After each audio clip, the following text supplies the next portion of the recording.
Aquí, el planeta. Nuestro hogar en el cosmos. Un espacio dedicado a la ecología y el medio ambiente. Aquí, el planeta. Con la conducción de Guillermo Saldomando. Producción periodística, María Laura del Rosso. Y la participación especial de César Sánchez. Locución, Romina Monfrinotti. Operación técnica, Javier Martínez.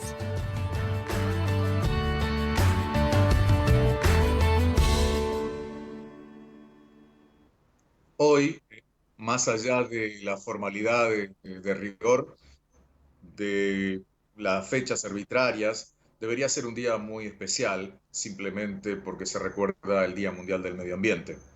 Y como venimos mencionando en programa a programa desde que se originó la pandemia, el planeta pareció tomarse un respiro cuando la actividad de los seres humanos tendió a detenerse.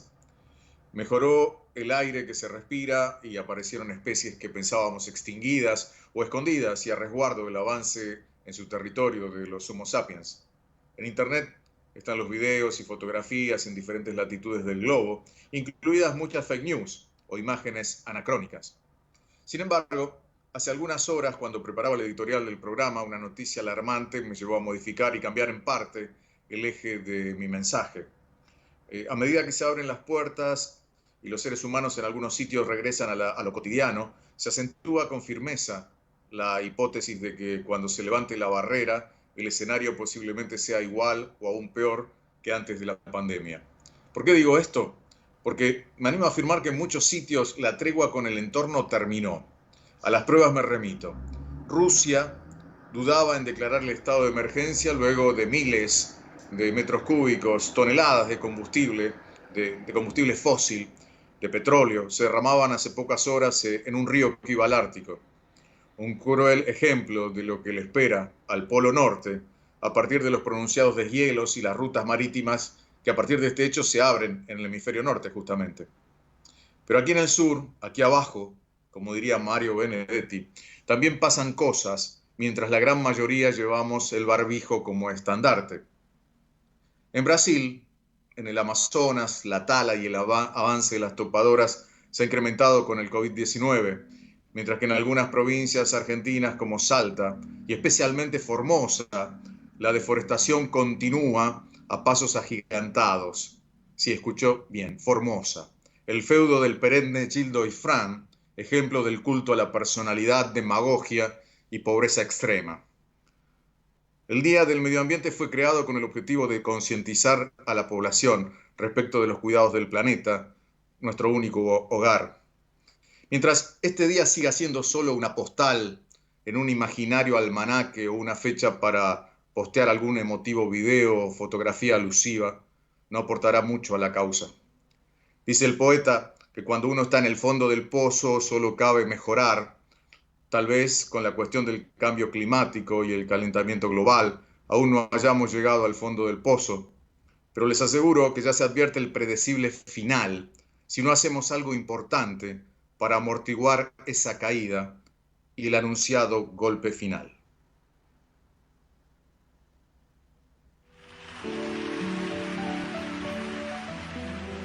Joan Manuel Serrat. Pare.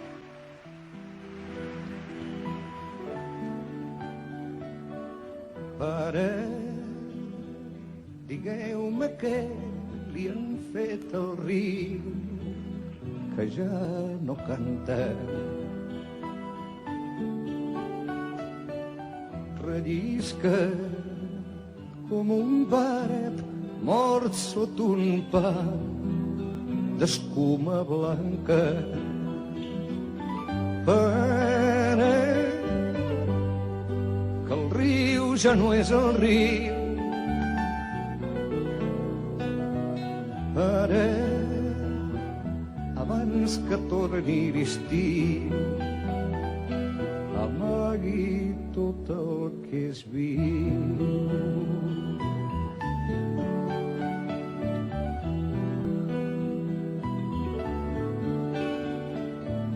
Pare, digueu-me què li han fet al bosc, que no hi en arbre. A l'hivern no tindrem foc ni a l'estiu lloc on aturar-nos.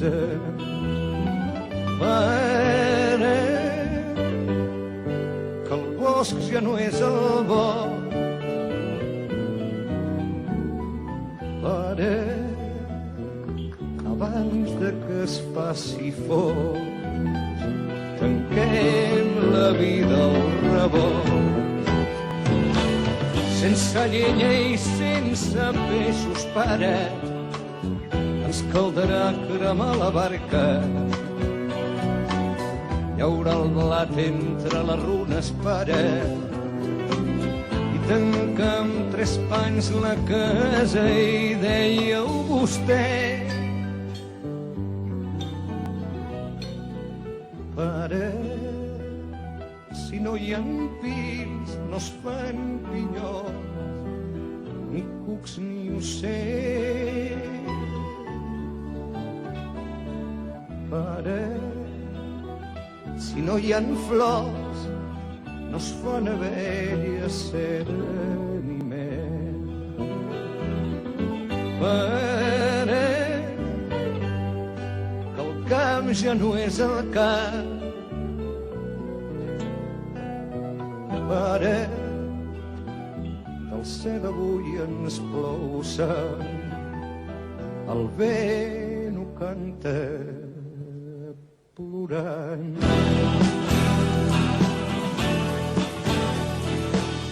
Pare, que són aquí monstres de carne. A Joan Manuel Serrat siempre nos acompaña cada tanto este tema y siempre uno se emociona y se le pone la piel más de gallina, porque usted sabe que soy de River, más de gallina cuando escucho esto. ¿Qué tal, Javi en los controles, María Laura en la producción, César allí, después tendremos la columna de Fernando Laborda? ¿Qué tal? ¿Cómo están? El que me puede contestar, César Sánchez, ¿qué tal? ¿Qué tal? Muy buenas tardes. No sé si corresponde, si se dice o no, pero digamos feliz Día del Ambiente. Más sí. En tu caso y para vos, vale la pena saludarte así, como siempre. El saludo a Javi. Sin él esto no sería posible, ya lo sabemos. El saludo Bien. A María Laura, que bueno, está ahí a 4 manos desde la distancia, como siempre. Estamos un día más de pandemia, un día más de aislamiento y un día más con algunas diferencias que se vienen y usted lo sabe. Bien, después la vamos a charlar. Yo sé que usted ahora va a tener coartada para salir de noche. Hay un tema que no está como para festejar, obviamente, como comenzábamos el editorial, el Día del Medio Ambiente, pero sí está para crear conciencia.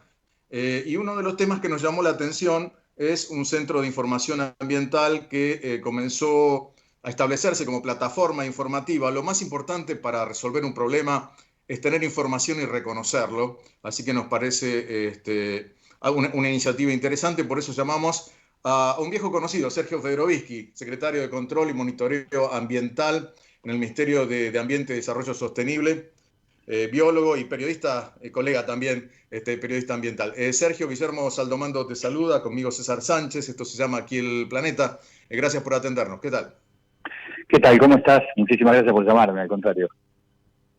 Bueno, en realidad, planteando justamente, nos parecía ser un programa especial con el Día del Medio Ambiente, donde tendremos testimonios importantes y tener, por un lado, la voz, en este caso, bueno, como funcionario del Ministerio, con una nueva posibilidad informativa, donde uno pueda tener transparencia. Sería interesante, teniendo en cuenta que, bueno, Argentina tiene diferentes zonas y diferentes registros respecto de varios temas que habría que resolver, Sergio. Sí, en realidad lo que nosotros ponemos en marcha con este Centro de Información Ambiental es un observatorio que no solamente nos permita difundir la información, cosa que por supuesto es necesario, sino principalmente tenerla. Acá el gran problema es que el Ministerio de Ambiente y Desarrollo Sostenible en su trayectoria nunca ha tenido información, nunca ha contado con información y nunca ha podido desarrollar sus políticas a partir de la identificación de esa información. ¿A qué me refiero cuando hablo de información? Estoy hablando de los indicadores ambientales. Nosotros tocamos de oído acerca de cuáles son los indicadores, por ejemplo, de calidad de suelo, de calidad de aire, de calidad de agua, de basureros a cielo abierto, de un montón de situaciones en las cuales hay información parcial o desperdigada o simplemente no hay información. Entonces lo que nos proponemos es tener esos indicadores, poder ponerlos online y en tiempo real, poder medir la secuencia de esos indicadores y ver hacia dónde van, si van en dirección al empeoramiento o al mejoramiento, si hay algún milagro de por medio, pero fundamentalmente lo hacemos en esta época porque entendemos que esta particularidad de mejoramiento coyuntural del estado del ambiente gracias a la cuarentena, la parálisis económica y de consumo y productiva que impone la cuarentena, nos permite señalar y establecer una línea de base. Y sobre esta línea de base queremos avanzar en el desarrollo de la información para saber cuánto nos vamos a alejar de esa línea de base y tomar las medidas y adoptar las políticas en consecuencia. Con respecto justamente a este tipo de información, la gestión anterior se había estado hablando de hacer un mapeo, por ejemplo, con el tema de los glaciares, que supuestamente se había culminado. ¿Esta información estaría incorporada, digamos, para que una gestión que viene no invalide lo actual y empecemos de cero? Porque si no, siempre estamos recabando información y nunca concretamos nada. A eso voy. No, por supuesto que toda la información que esté y que haya sido producida por cualquiera de las gestiones anteriores está incorporada al acervo y hay que integrarla y darle criterio, no solamente, reitero, informativo, sino criterio para poder adoptar decisiones a partir de ello. El inventario de glaciares, al cual calculo que vos estás haciendo referencia, exacto, no específicamente fue hecho por la gestión anterior porque tuvo la voluntad de hacerlo, sino porque es un mandato de la ley de glaciares y por lo tanto es parte de una política de Estado establecida por una ley de la nación, y en ese sentido la ley, con muy buen criterio, establece la necesidad de tener un inventario de los glaciares, saber cuáles son los glaciares que hay en la Argentina y cómo y dónde están ubicados y cuál es la característica de cada uno de ellos, para así después poder aplicar la ley de glaciares en su plenitud.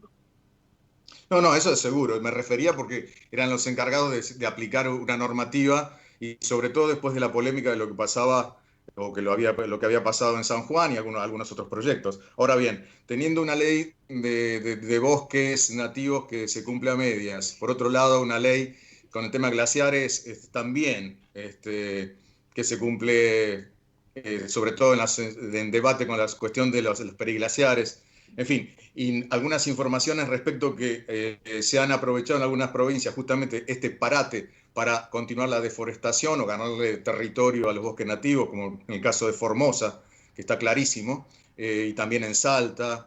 Bueno, nos preocupa justamente, más allá de avanzar con la información, también avanzar con políticas que frenen esta cuestión. Sí, claramente una cosa no está reñida con la otra. Nosotros estamos desarrollando este proyecto que está en la Secretaría que está a mi cargo, que es tener información, pero insisto, no es tener información para divulgarla, es tener información para tomar medidas y tomar acciones, básicamente, y poder ver cómo esa información va fluyendo a lo largo del tiempo y cómo esos indicadores se van acercando o alejando del ideal. A partir de eso se van a adoptar políticas y, por supuesto, una cosa, insisto, no está peleada con la otra. Podemos desarrollar políticas y al mismo tiempo desarrollar observatorios para que evalúen cuáles son esos indicadores. Y está bien claro que la necesidad de generar políticas en materia de bosque, de glaciares, etcétera, es imperiosa. Bien. No, Sergio, estaba recordando por ahí vos tenés varios libros publicados y recordaba el título de hace más de 10 años, El medio ambiente no le interesa a nadie. ¿Seguís pensando lo mismo? ¿O qué le dirías a aquel que escribió aquello? Yo sigo pensando lo mismo, y en realidad el título de aquel libro, El medio ambiente no le importa a nadie, era una provocación. Hay un montón de gente que me contestó diciendo, no, sí, a mí me importa. Por supuesto vamos a encontrar siempre individuos a los cuales les importa, pero estaba dirigido eso a señalar que justamente la cuestión no se trata de que a cada uno de nosotros nos importe individualmente, sino a que tengamos políticas públicas eficaces, políticas de Estado continuas, que permitan que el comportamiento individual se transforme en un cambio de conducta colectiva. Acá lo que hay que cuestionar, o lo que yo creo que hay que cuestionar, es la idea de que la sumatoria algebraica de las conciencias individuales un día nos va a permitir un cambio colectivo. La historia de la humanidad demuestra que no funciona de ese modo, salvo que haya políticas públicas continuadas, permanentes, que permitan hacer operativa esa conciencia individual y que generen un cambio de conducta colectiva. El mejor ejemplo para mí sigue siendo el de la basura. Nosotros podemos separar la basura en nuestras casas y ser muy conscientes de eso. Hay que hacerlo, está claro, pero eso es condición necesaria pero no suficiente. Si no tenemos una política pública de estados que recojan esa basura de manera selectiva, que le den impulso a la recuperación y al reciclaje, que le den impulso a las cooperativas de cartoneros, que pongan en marcha programas tecnológicos de recuperación de los residuos para disminuir el enterramiento y así sucesivamente. Eso creo que es lo que yo quise decir y todavía sigo queriendo decir cuando digo el medio ambiente no le importa a nadie, porque todavía no veo las políticas públicas que permitan, no solo en la Argentina, en el mundo, que faciliten la posibilidad de que ese comportamiento individual tenga luego un comportamiento colectivo adecuado. Y cambia desde el llano, digamos, de profesional ya como biólogo, periodista, a funcionario, porque uno debe querer avanzar a veces más rápido de lo que la inercia y la burocracia permite, ¿verdad? No, yo no lo siento necesariamente así. Yo he cumplido a lo largo de mis más de 35 años de profesión muchísimos roles, desde la comunicación, la política pública, la investigación, etcétera. Me parece que es simplemente un rol más, quizás desde el punto de vista institucional, claro está, el más importante, pero no me cambia mi modo de pensar. Por supuesto, es más difícil cuando uno llega que lo que uno creía que cuando estaba afuera, en el llano, como vos lo decís. Pero también me da la sensación... ¿no? ¿Cómo? El teorema de Baglini, sí, efectivamente. Efectivamente, sí, pero el teorema de Baglini incorporaba la idea de que uno es el que va cediendo en sus posiciones a medida que se va acercando al poder. Yo no lo siento de ese modo, por lo menos no en mi caso, y creo estar siendo parte de una gestión que no tiene ese pensamiento, sino que por el contrario, percibo que es la primera gestión en muchísimos años que se para como verdadera gestión defensora de los intereses del ambiente, no simplemente como una utilización de un espacio político o un espacio público. Y acá creo que hay una fuerte convicción, tanto por supuesto mía como del ministro Cabandier, de que tenemos que desde este ministerio ser defensores de los intereses del ambiente y sin que eso signifique ningún menoscabo a los intereses de otros sectores. Sergio, te agradezco muchísimo esta comunicación en este día. Y bueno, seguiremos atentos a cómo es y cómo funciona este observatorio, que en principio parece interesante y al que podemos acudir también, ¿no? Los profesionales y la gente puede acceder a esta información o instituciones, ¿no? Desde ya que sí. Te agradezco muchísimo, Guillermo. Un saludo muy grande a todos. Gracias. La palabra de Sergio Federovisky, secretario de Control y Monitoreo Ambiental del Ministerio de Ambiente y Desarrollo Sostenible, César. Qué cargo. Así que continuamos en el programa ahí con el tiempo que tenemos corriendo, y hablando de correr, justamente el jefe de gobierno de la ciudad dio algunos datos para que la gente pueda aerarse o al menos correr, ¿no? Dio algunos permisos, el jefe de gobierno en acuerdo en realidad con la nación y en parte con la provincia también. A ver, es muy específico, es muy concreto y es muy quito el permiso. Uno se pone contento y dice, sí, vamos a poder correr, esto que lo otro. Vas a poder correr como bien dijeron, a contraturno, de 8 de la noche a 8 de la mañana. ¿A Y contraturno de con qué? A barbijo. contraturno de las actividades. Y con barbijo. No, ¿No? no, sin Ah, yo había barbijo, escuchado que sin sí, ¿eh? barbijo. Este, bueno, este es uno de los tantos temas que afortunadamente se aclararon, Es imposible porque, correr con barbijo casi, ¿no? no, a ver, es difícil, es realmente complicado, es molesto, es incómodo, y si bien yo no soy médico, he estado charlando con algún deportólogo y lo que dicen básicamente es, con barbijo estás más cerca del bobazo, dicho así, ¿Ah, en sí? castellano antiguo. Claro, claro, claro, claro, porque oxigenás muy mal, Ah, oxigenás claro. muy, muy mal. Entonces, esto genera un montón o puede generar un montón de inconvenientes. Pero bueno, los detalles son, Sí. sé que hay una comunicación, si querés te lo doy ahora, si querés lo charlamos después, No, no tengo dejamos el inconveniente, Guille. título de 8, de 20 a 8, es la posibilidad.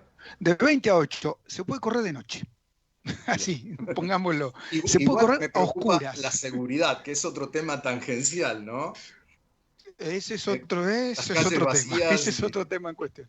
en fin. Lo que sí a usted Lo, le da una lo coartada charlamos. para salir, ¿no? Un poquito. Yo le voy a dar un dicho muy viejo. Ladrón cree que son todos de su condición. Así que téngalo en cuenta. Claro, no mendigue a mí, yo no quiero salir. Soy un tipo serio, responsable. O no. Seguimos con la cuestión del medio ambiente, el Día Mundial del Medio Vamos con la Ambiente, cosa seria. donde la Asamblea General de Naciones Unidas en la década del 70, en verdad, marcó un punto de inflexión por un lado en la recordación de esta fecha, la posibilidad de concientizar, y sabemos los más y los menos en este tema y todo el potencial y las posibilidades. Qué mejor que hablar con Manuel Jaramillo, que es director general de la Fundación Vida Silvestre Argentina, que bueno, que exprese un poco el mensaje de la organización, pero al mismo tiempo las expectativas en un análisis muy interesante de lo que es este escenario no habitual que estamos viviendo. Manuel, Guillermo Saldomando te saluda, conmigo César Sánchez, ¿qué tal? Hola Guillermo, César, un gusto saludarlos a ustedes y a la audiencia. No, Feliz Día del no Ambiente. podíamos dejar de Buenas llamarte el Día del tardes. Medio Ambiente, o sea, era seguro, Claro. es del libro. Bueno, muchas gracias, la verdad que está bueno que me tengan en cuenta y en realidad a través mío a la Fundación Vida Silvestre y al trabajo que venimos haciendo ya hace casi 43 años. Ahora este mes, el 29 de junio, cumplimos 43 años, justamente intentando colaborar para que este ambiente no termine siendo medio y siga siendo el ambiente completo que necesitamos para tener una calidad de vida apropiada y para poder seguir desarrollándonos a escala humana y para poder convivir con todas esas especies que comparten este viaje en este planeta que está dando vueltas hace varios millones de años ya. Sí, esperemos que siga haciéndolo. Y en lo posible con nosotros Claro. también, ¿no? ¿Por qué podría Exactamente. vivir tranquilamente sin nosotros? Bueno, con respecto a justamente esta fecha, ¿qué análisis, qué balance se puede hacer de este estado de situación? ¿Dónde estamos parados como planeta? Algunos creen que después de la pandemia vamos a ser todos Heidi. Yo soy bastante escéptico, me parece que me preocupa que después de la pandemia quieran acortarse los tiempos y la gente quiera recuperar el tiempo perdido de mala manera. Pero bueno, ojalá no suceda, ¿no? Sí, realmente, bueno, es bastante complicado y uno ya más que nada habla de expectativas que de posibilidades, Claro, ¿no? O sea, de cómo nos gustaría que las cosas fueran. Ahora, cómo va a ser va a depender de uno y cada uno de nosotros y, bueno, de los tomadores de decisión. Lo que sí es preocupante es que ya hay mucha gente que no tanto habla después de la pandemia, sino que habla, o después del COVID, sino que habla con el COVID, porque los periodos van a ser más largos de los previstos y la claro. enfermedad nos va a acompañar, según la Organización Mundial de la Salud, al menos por 2 años y medio, hasta que haya una vacuna que realmente sea segura, esté probada, esté testeada, esté aceptada en todas los espacios Claro. sociales. Así que tenemos que Hay prepararnos que para que. distribuirla y hay que comprarla o adquirirla. No es solo decir Eureka, la descubrí, ¿no? Claro. Exactamente, y eso también un poco de alguna forma me parece a mí grafica cómo va a ser esta vuelta al uso de los espacios naturales. Bueno, lo estamos viendo, ¿no? Ahora las nuevas definiciones del aislamiento social muy diferenciales, en algunos lugares se va a poder hacer más cosas que en otros, Obviamente todo va a ser medido y analizado y en todo caso vuelto para atrás si es necesario. Y yo creo que el hecho del uso del ambiente va a ir también por ese lado, ¿no? Yo sé que es Claro, utópico claro. pensar que en un contexto como este de alta necesidad, donde se han perdido muchos puestos de trabajo, donde el Estado ha invertido dineros que no tenía, porque realmente estábamos en una cuestión de deuda, obviamente ha habido una cuestión de mayor impresión monetaria para poder cubrir las necesidades de la urgencia, es muy utópico pensar que la gente va a estar muy pensando en el ambiente o en lo sustentable en el corto plazo. Pero también es, como lo digo yo, sumamente utópico pensar que podemos seguir como veníamos, ¿no? Pensar que esa normalidad que teníamos era lo anormal y a lo cual tenemos que volver, porque nos consumíamos 1,7 planetas a nivel global con ese esquema de consumo. Entonces, es tan utópico pensar que se le puede dedicar atención al ambiente en esta recuperación económica y que podemos recuperarnos económicamente pensando en el ambiente, como pensar que no, como pensar que podemos seguir haciendo lo que veníamos haciendo. Claro. Y yo creo que la solución tiene que estar en el medio, ¿no? Y aparte, bueno, cada uno elige la utopía que persigue. Nosotros de Vida Silvestre perseguimos la utopía de pensar que un modelo de desarrollo a escala humana más equitativo y justo para la naturaleza y las personas es posible, y en eso estamos trabajando. Manuel, ¿estás al tanto de lo que se está hablando en España? Algunas normativas que empezarían ya a aplicarse, pensando en reciclaje, pensando en economía circular, y algunas otras medidas. Hay Sí, bastante expectativa ya. sí, sin duda, y bueno, parte de las columnas que hemos escrito últimamente nosotros también mencionan la economía circular como un eje central de la recuperación, ¿no? Hay varios elementos. En la economía circular uno le da máxima valorización a los recursos naturales renovables y no renovables que ha quitado del planeta antes de transformarlos en basura, antes de que vayan a disposición final, y eso a su vez es una máquina importante de generación de trabajo, de mano de obra, de oportunidades de desarrollo, muchas veces para personas que están en situaciones de mayor vulnerabilidad. Entonces, apostar justamente al reciclado, al reutilizado, a reparar las cosas antes de transformarlas en basura es central, y ahí es donde hablamos, justamente cuando hablamos de incentivos a la recuperación económica, el Estado, las entidades privadas de financiamiento, pueden poner recursos para favorecer ese desarrollo, ¿sí? Y el Estado puede poner, por ejemplo, mejoras fiscales o impositivas para que eso sea mejor negocio. Por otro lado, también un elemento central es el ordenamiento ambiental del territorio, que tiene que definir claramente qué podemos hacer y cómo lo podemos hacer en cada lugar, y de nuevo, establecer incentivos de diferentes tipos, económicos, fiscales o crediticios, y también restricciones, ¿no? O desincentivos, por ejemplo, mayores tasas de interés para actividades que no son las aconsejadas en esos lugares. Bien, bien, seguro, seguro. ¿Qué actividades tenemos previstas con las limitaciones de reunión dentro de la Fundación Vida Silvestre? Teniendo en Mira, cuenta, bueno, por ahí está en boga todo lo que es plataformas y seminarios y algún webinar, pero bueno, quizás tienen alguna actividad que me gustaría que la comunicaras. Mira, o sea, es que hicimos algo bastante innovador, nos adelantamos e hicimos nuestro webinario ayer, justamente Ah, bien. anticipándonos a que hoy iba a haber mucha oferta, y aparte lo genial que tienen esto de las redes sociales y la comunicación virtual es que quedan grabados. Entonces, en nuestro Claro. webinario de ayer hubo un par de cientos de personas que lo pudieron ver en vivo, pero quedó grabado y ya está disponible en nuestra página web. En nuestra página web hemos hecho una especie de portal que se llama Nos Quedamos en Casa.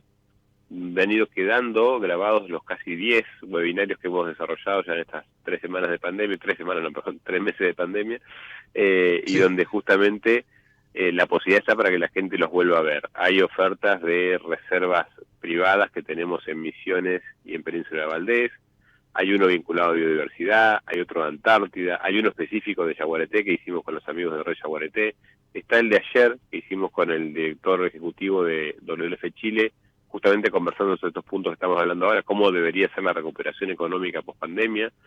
Entonces creemos que hay una oferta interesante de material para informarse, para también pasar un poco el rato.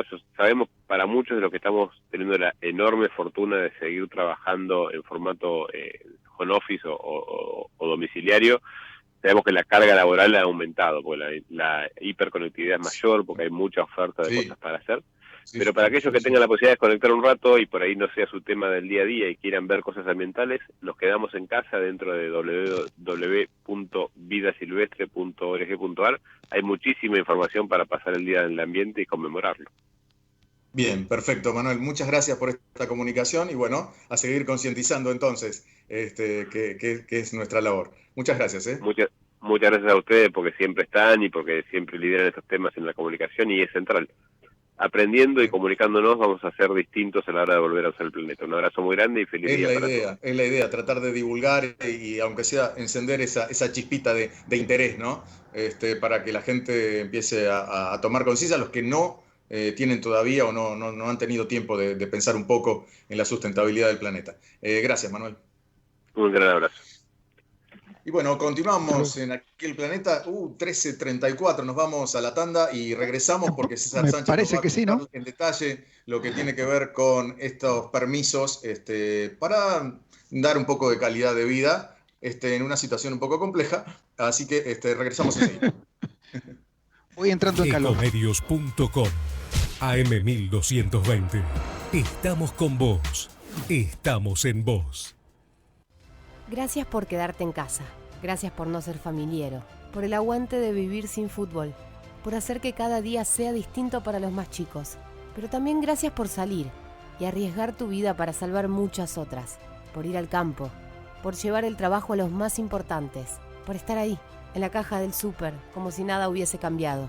Gracias por el esfuerzo, por el optimismo, por darle para adelante. Aislados, pero más unidos que nunca. Argentina unida. Argentina Presidencia. Descarga gratis de tu celular la aplicación Ecomedios. Podés escucharnos en vivo, informarte con las últimas noticias y entrevistas en audio y video. Búscala y bajate la aplicación Ecomedios. Consejos de prevención de Acord Salud. Con el fin de cuidarnos entre todos y controlar la expansión de coronavirus COVID-19, Acord Salud te recuerda. Los síntomas más comunes son fiebre, tos y dolor de garganta. En algunos casos puede provocar dificultad respiratoria más severa y neumonía, requiriendo hospitalización. Consejos de prevención de Acord Salud. No aplaudamos al mosquito, combatámoslo en serio. Para combatir el dengue, el zika y el chikungunya, evitemos que los mosquitos piquen y se reproduzcan. Usemos repelentes, coloquemos tules en la cuna de los bebés y demos vuelta a contenedores para que no se acumule el agua. Si tenés fiebre alta, dolor de cabeza y dolor muscular, no te automediques y acudí al médico. Encontrá más información en argentina.gov.ar. Argentina Unida, Ministerio de Salud, Argentina Presidencia. Podés vernos en vivo en ecomedios.com. Contenidos audiovisuales. Conectate con nosotros. eco@ecomedios.com.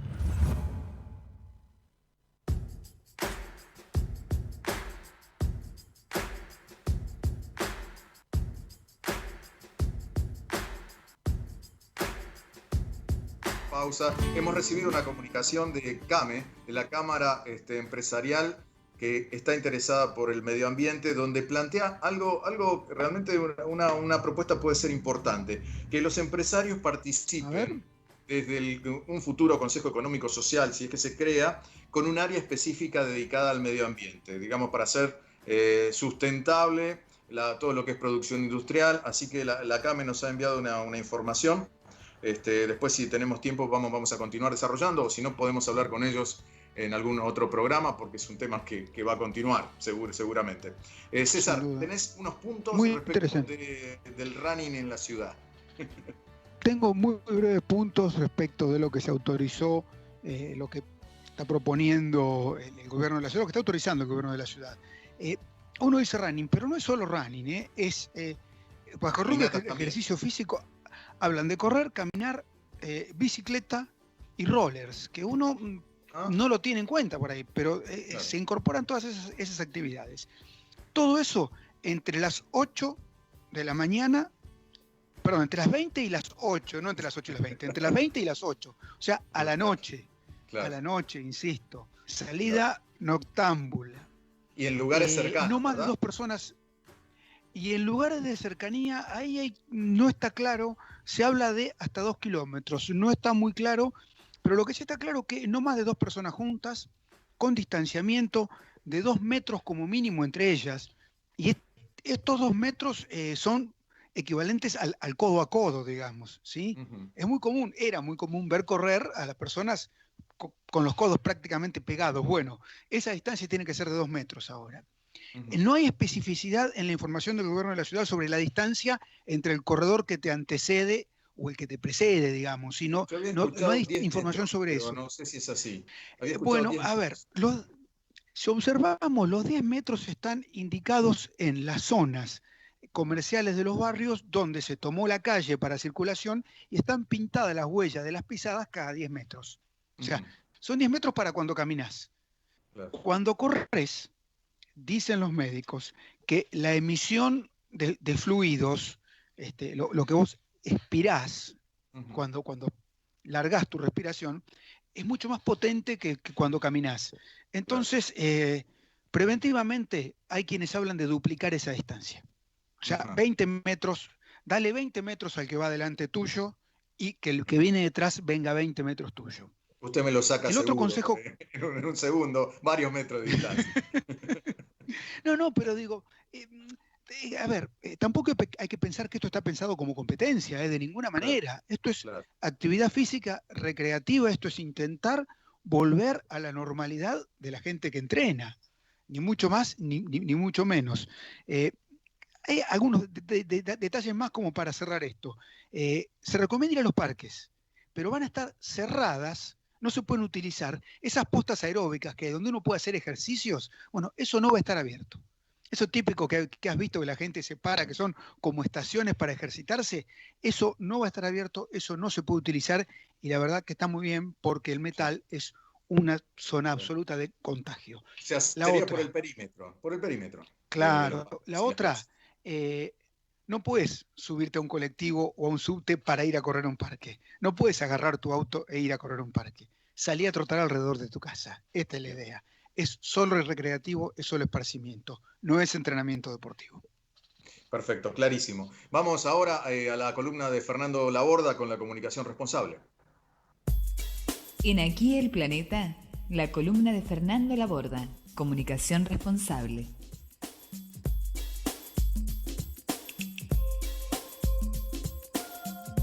En Santander, nuestra misión es contribuir al progreso de las personas y de las empresas. Ingresa a santander.com.ar y conoce nuestras acciones de banca responsable. Queremos ayudarte.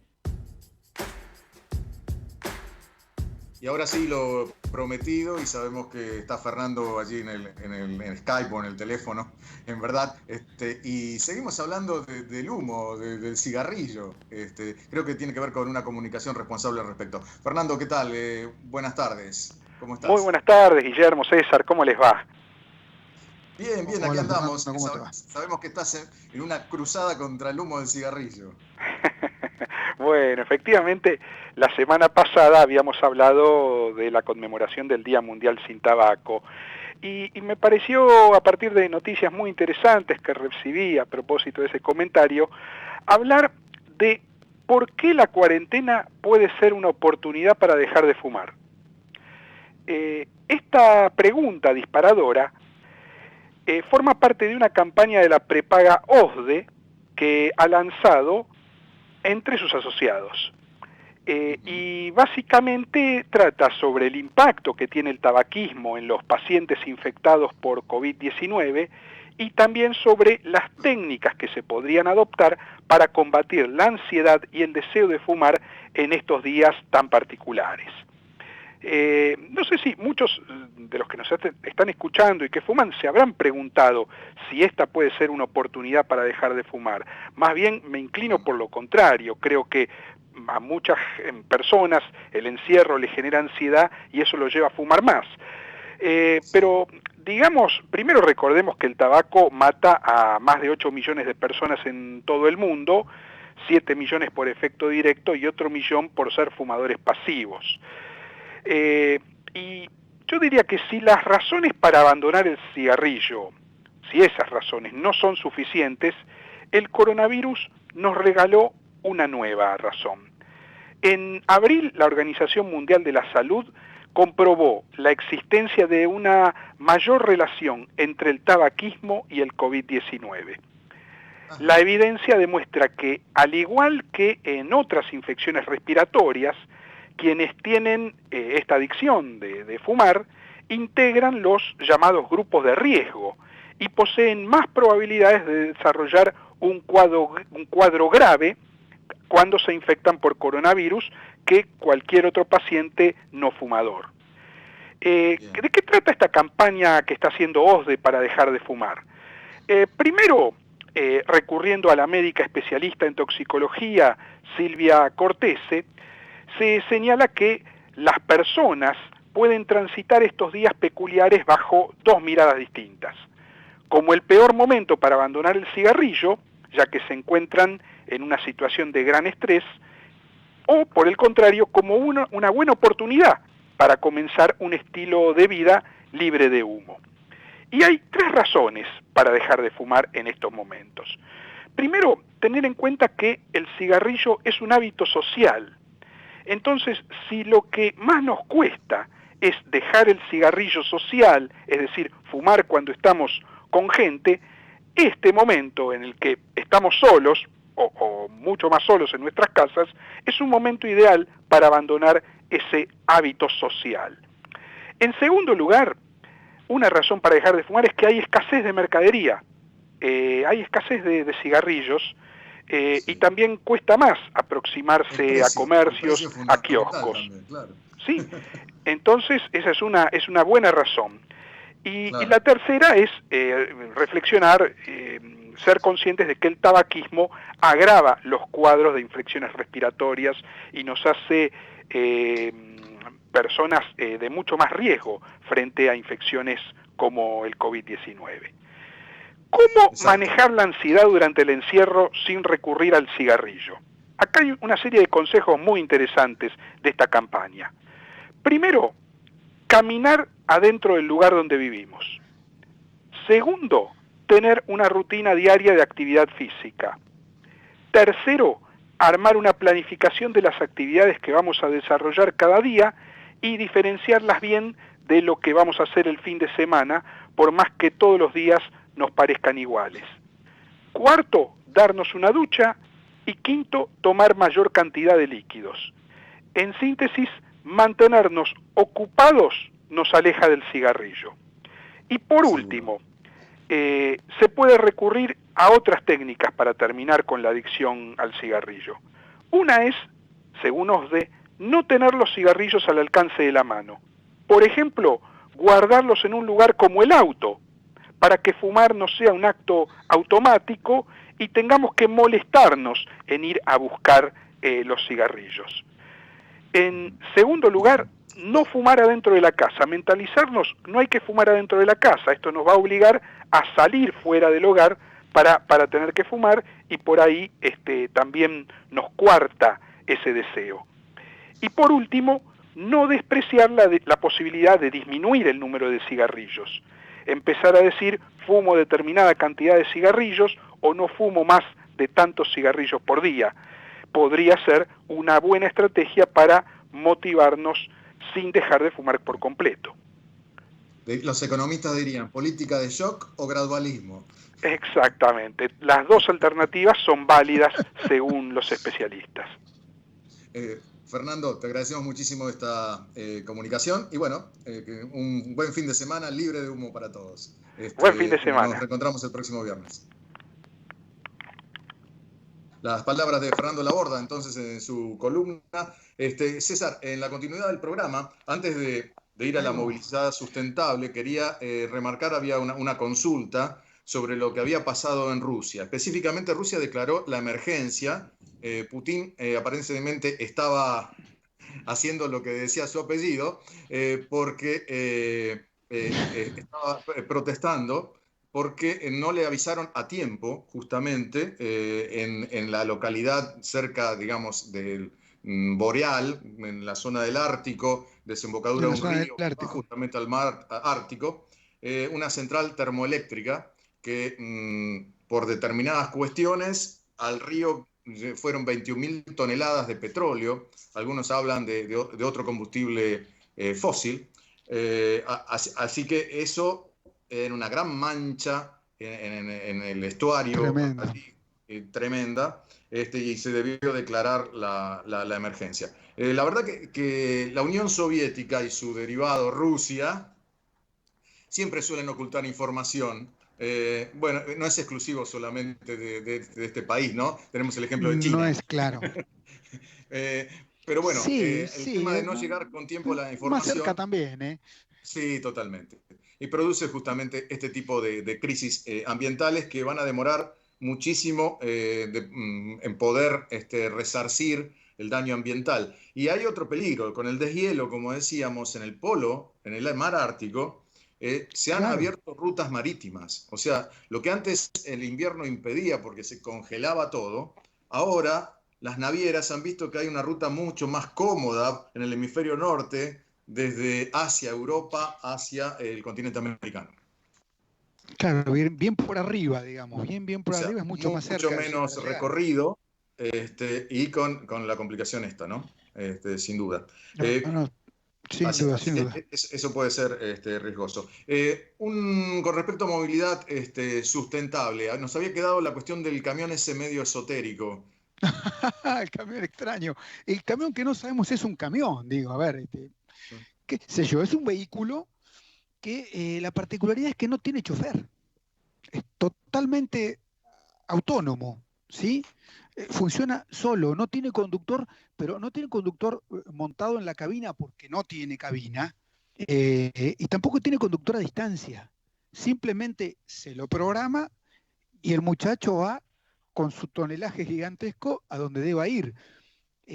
Funciona eléctrico, por supuesto, como todos estos vehículos de los que estamos hablando.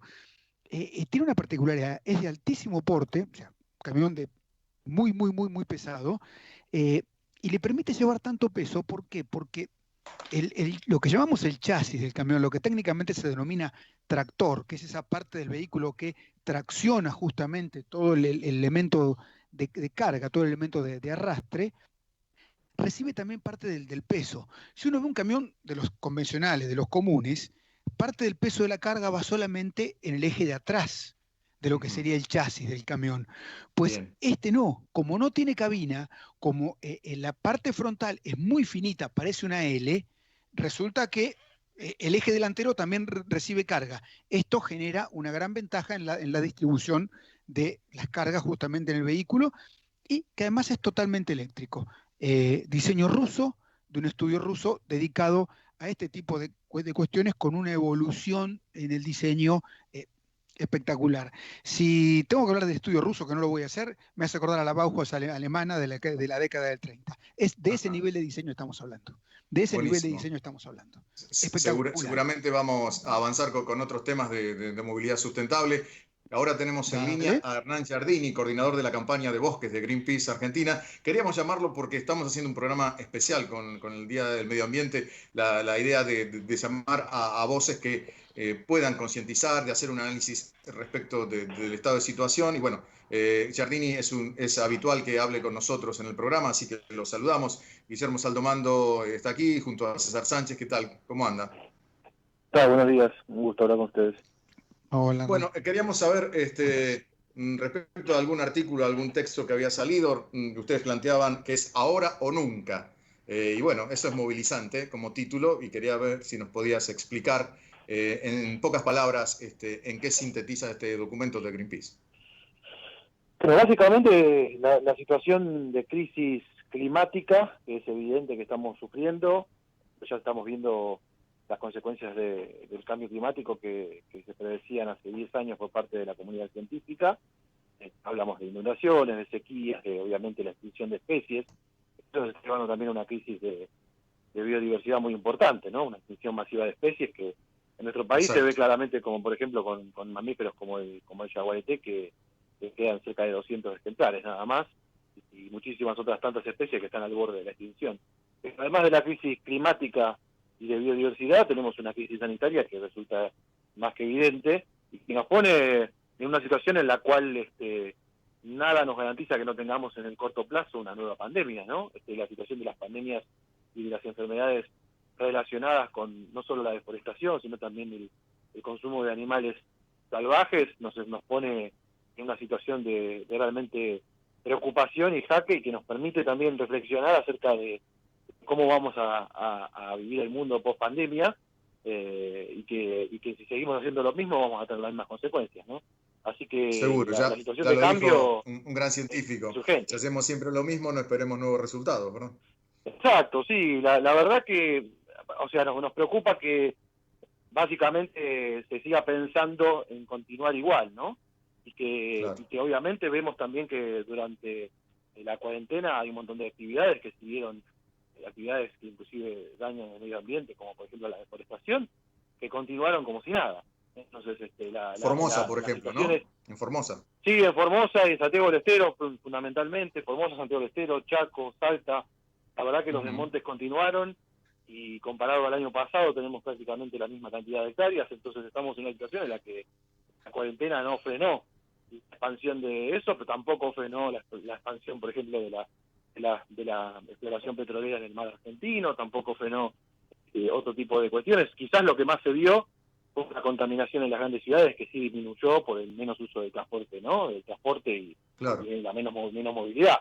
Y obviamente que hemos visto imágenes muy agradables de animales salvajes entrando en las ciudades, que se han repetido en todo el mundo, pero eso es, podríamos decir que es la parte linda de esta situación, pero en realidad lo que nos preocupa es que toda la mirada o el modelo de desarrollo que tenemos en gran medida en gran parte de los países, que implica la extracción desenfrenada de recursos naturales, no está poniéndose en cuestionamiento para que lo podamos cambiar en el corto plazo. En algunos casos se han dicho algunas cosas, pero lo que nos preocupa es que quienes estén diciendo sí, bueno, hay que mejorar, lo estén pensando para décadas y no para el corto plazo, ¿no? Esto de actuar ya.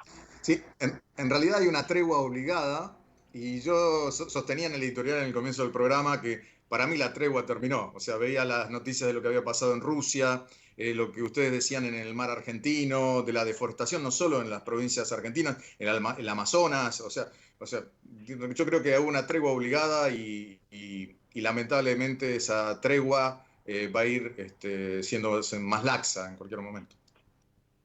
Sí, en eso hay una responsabilidad muy grande también de los gobiernos, ¿no? Porque obviamente las corporaciones en general están ya programadas de alguna forma para maximizar sus ganancias, cueste lo que cueste, ¿no? Pero claramente los gobiernos tienen una responsabilidad diferente en cuanto a pensar en el bien común y no en el bien de unos pocos. Si uno lo compara, por ejemplo, con el tema de deforestación, te das cuenta que las 4 provincias que nombramos recién, Salta, Santiago del Estero, Chaco, Formosa, son las que donde se ha concentrado el 80% de la deforestación de la Argentina, donde hemos perdido como 8 millones de hectáreas de bosque en los últimos 30 años, y 30 años después de haber perdido el tamaño de Escocia o el tamaño, no sé, de Entre Ríos, para ponerlo más cerca, las 4 provincias siguen teniendo unos niveles de pobreza altísimos. O sea, el desarrollo no es tal, ¿no?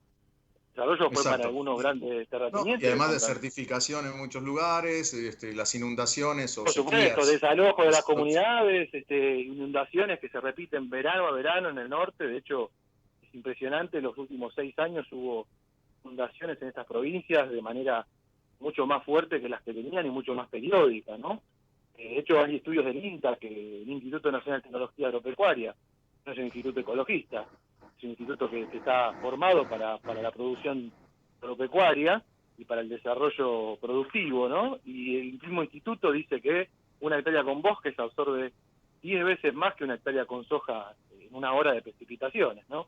Así que vos sacas el bosque seguro, y obviamente vas a meter soja ahí, el riesgo de estar inundado es altísimo. Eso como ejemplo de lo que ya estamos viviendo y de lo que los gobiernos deberían tomar nota para no repetir un modelo que beneficia solamente a un grupo de corporaciones y de empresarios que no están ni siquiera derramando, entre comillas, un poquito de lo que están ganando. Están dejándonos todo el impacto ambiental a futuro, a presente y a futuro, ¿no? Clarísimo, Hernán. Gracias por tu participación en el Día Mundial del Medio Ambiente en el programa. Nos estamos quedando sin tiempo. Agradecemos tu tu expresión y al mismo tiempo vamos a continuar con la cuestión de los bosques, así que seguramente vas a ser fuente informativa en el programa. Gracias por este contacto. Dale, cómo no, un gusto. Gracias. La palabra de Hernán Giardini de Bosques, justamente coordinador de las campañas de bosque de Greenpeace Argentina. En el último minuto, César, quería contarte que traje un tema musical de una banda que se llama Mago de Oz, que justamente este tema que fue muy popular en España, lo hizo respecto de lo que fue la contaminación ambiental en las costas gallegas. Recuerda aquel buque que contaminó las playas, que fue un desastre natural muy, muy fuerte. Sí, claro. Y bueno, esta fusión, además de heavy metal, con música gallega, folclore gallego. Escuchamos este minuto mientras nos estamos yendo, ¿te parece? Me parece un buen cierre del Día Mundial del Medio Ambiente, tratando de crear conciencia al respecto. Buena semana. Hasta el viernes. Nos reencontramos. Chao. Chau, chau.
Donde se acomoda la usura, nace la ambición y el poder, y esta germina en la tierra, que agoniza por interés. Desde Buenos Aires, transmite LRI 224, AM 1220, Ecomedios.